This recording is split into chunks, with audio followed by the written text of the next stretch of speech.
এবার মার্কিন সামরিক ঘাঁটিতে হামলা। সিরিয়ার উত্তর পূর্বাঞ্চলে অবস্থিত একটি মার্কিন সামরিক ঘাঁটি হামলার শিকার হয়েছে।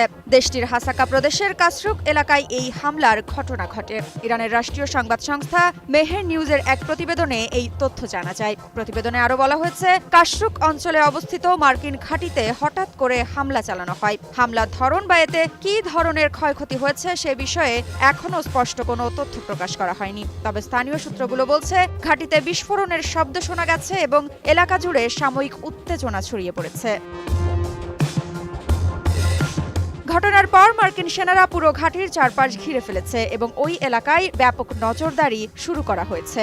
প্রত্যক্ষদর্শীরা জানিয়েছেন, এলাকা জুড়ে ড্রোন ও সামরিক হেলিকপ্টারের গতিবিধি লক্ষ্য করা গেছে। মধ্যপ্রাচ্যে উত্তপ্ত পরিস্থিতির মধ্যে এবার হামলার শিকার হল সিরিয়ার উত্তর পূর্বাঞ্চলে অবস্থিত একটি মার্কিন সামরিক ঘাঁটি। হাসাকা প্রদেশে কাসরুক এলাকায় অবস্থিত এই ঘাঁটিতে আচমকা চালানো হয় হামলা।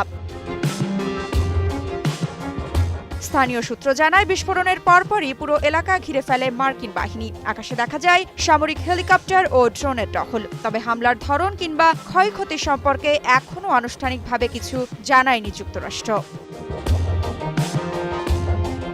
এদিকে বিশ্লেষকদের মতে, ইরান ইসরায়েল যুক্তরাষ্ট্র উত্তেজনার প্রেক্ষাপটে এই হামলা শুধু প্রতীকী নয়, বরং বড় ধরনের বার্তাও বহন করছে।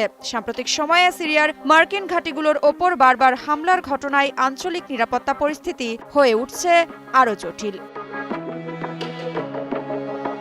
হামলার পেছনে কে বা কারা জড়িত তা নিশ্চিত না হলেও সন্দেহের তীর যাচ্ছে ইরানপন্থী সশস্ত্র গোষ্ঠীগুলোর দিকেই। আন্তর্জাতিক মহল সতর্ক দৃষ্টিতে পর্যবেক্ষণ করছে গোটা পরিস্থিতি।